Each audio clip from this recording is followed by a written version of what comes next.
I have always loved movies, and they formed a big part of my identity growing up. So here are 10 of the movies that made me who I am today. Before we dive in, please leave a like on this video and subscribe if you want to see more stuff like this. Okay, here we go. Number 1, Homeward Bound. This was my favorite movie as a little kid. It's about 2 dogs and a cat who make an absolutely incredible journey through the wilderness trying to get home to their family. Featuring the voice talents of Michael J. Fox, Don Amici, and Sally Field, this movie is a fun-filled, heartfelt, and exciting adventure that resonated with me so much as a kid.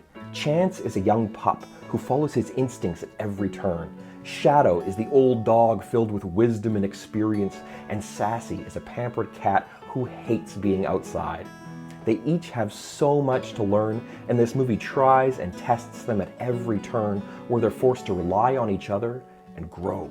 This movie is so much fun. I watched it so many times as a kid and had the whole thing memorized. There's this great scene where the 2 dogs are being chased by a mountain lion and they find a huge balancing rock on the side of a hill. Then they use that rock to catapult the mountain lion into the river below. The lion is fine, it's just a little wet. Side note, no animals were harmed in the making of this film. This movie is just a great adventure. I love animals, I love adventures, and I just love the untamed wilderness. And this movie serves up all of those things in spades. Homeward Bound was my go-to movie when I was a kid. What a great film.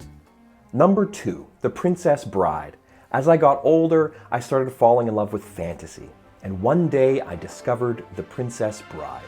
Starring Carrie Elwes, Robin Wright, Mandy Patinkin, and a host of other amazing actors, written by William Goldman and directed by Rob Reiner, this movie has it all. Comedy, action, suspense, romance. It's kind of a story within a story. There's this kid who's at home sick, and his grandpa comes over to read him a book. The book is titled The Princess Bride, and it's about a man named Wesley who's trying to reunite with his true love, a woman named Buttercup. She gets kidnapped, he gets killed, she's forced to marry an evil king, he comes back from the dead to rescue her. It's awesome. My favorite scene in the movie is this duel that takes place between Wesley and a man named Inigo Montoya at a ruined castle on top of a cliff. These 2 men have just met, and they kind of like each other, yet they fight because that's what they have to do. Wesley wants to save his true love, and Inigo has been hired to stop Wesley, so they duel.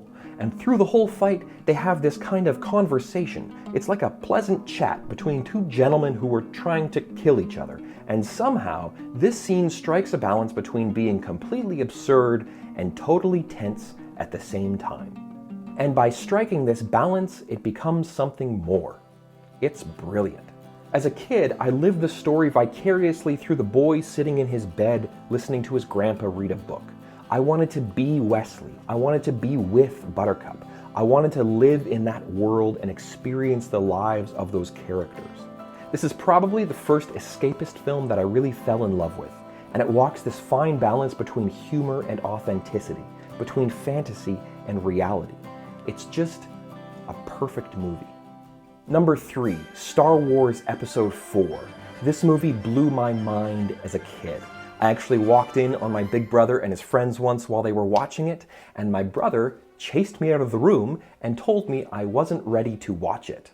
But I did catch a glimpse of a man wearing a black helmet and cape standing in a white hallway, and I wondered, what is happening in this movie? Who is that guy wearing black? My imagination was sparked, and I desperately wanted to watch this thing called Star Wars.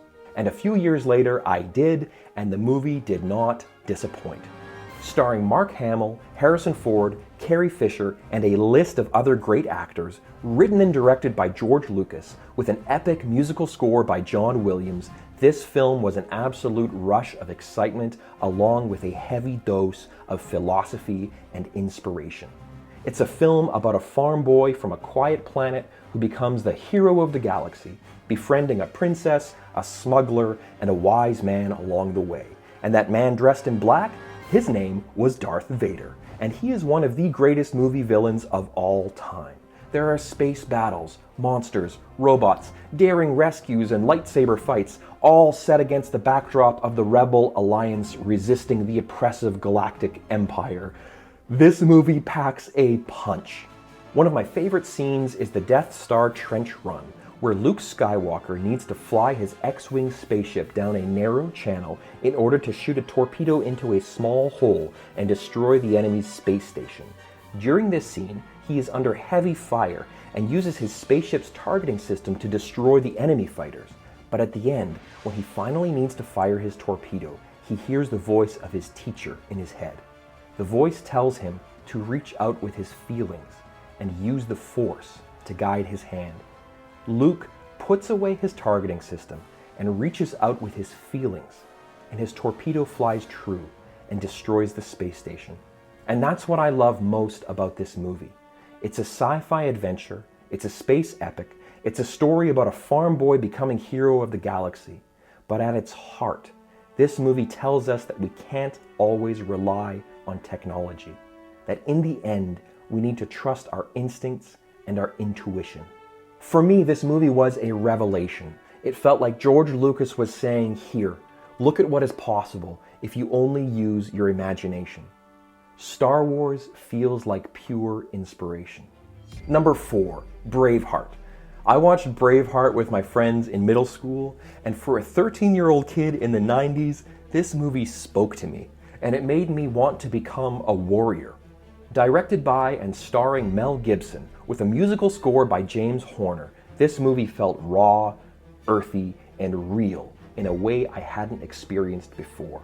It tells the story of William Wallace, a Scottish warrior who leads his country to rebellion against the British.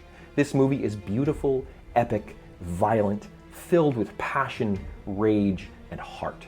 It spoke to me as a 13-year-old.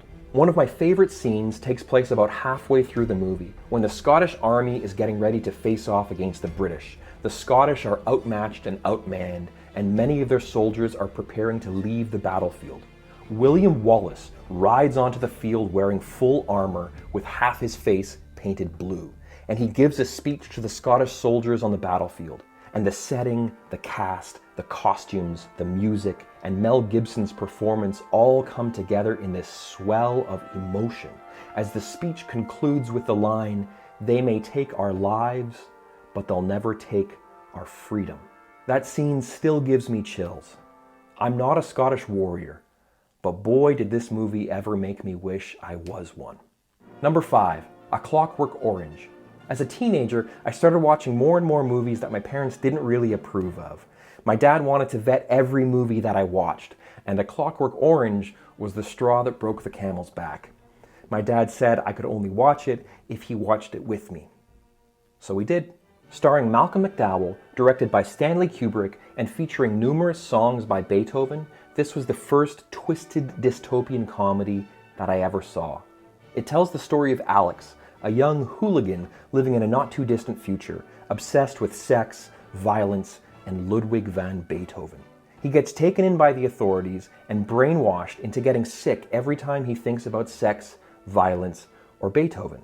My favorite scene in this movie takes place early on, when Alex is making his way through a shopping center.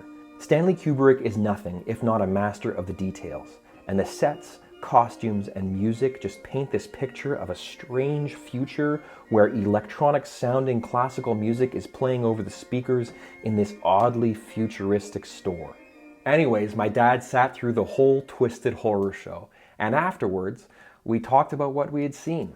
The sex, the violence, the story, the themes, the purpose of the movie.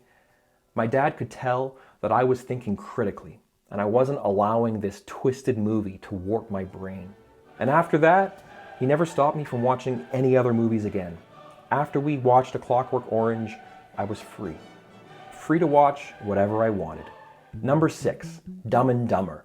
High school is a time for goofing around, inside jokes, and not taking things too seriously. Dumb and Dumber hit the sweet spot for me and my friends in high school. Starring Jim Carrey and Jeff Daniels, written and directed by the Farrelly brothers, this movie tells the story of Lloyd and Harry, two friends who take a road trip across America to deliver a briefcase. It is such an absurd premise, and it is absolutely perfect. Jim Carrey is completely unhinged and at his best in this movie. My favorite scene? There are so many, but there is one particular scene where Harry and Lloyd come to a fancy event wearing bright blue and orange tuxedos, complete with top hats and canes. They sword fight with their canes and are completely out of place in their environment. That's kind of the whole movie. These two idiots making complete fools of themselves, totally oblivious. This movie is hilarious, irreverent, and full of memorable moments. It's amazing. Number 7, Lord of the Rings. I grew up reading Lord of the Rings, so when I heard they were going to make a movie, I was skeptical. How could they take such a perfect, epic story and put it on the big screen? Starring Elijah Wood, Viggo Mortensen, Ian McKellen, and a long list of other actors, and directed by Peter Jackson, I had high expectations for this movie.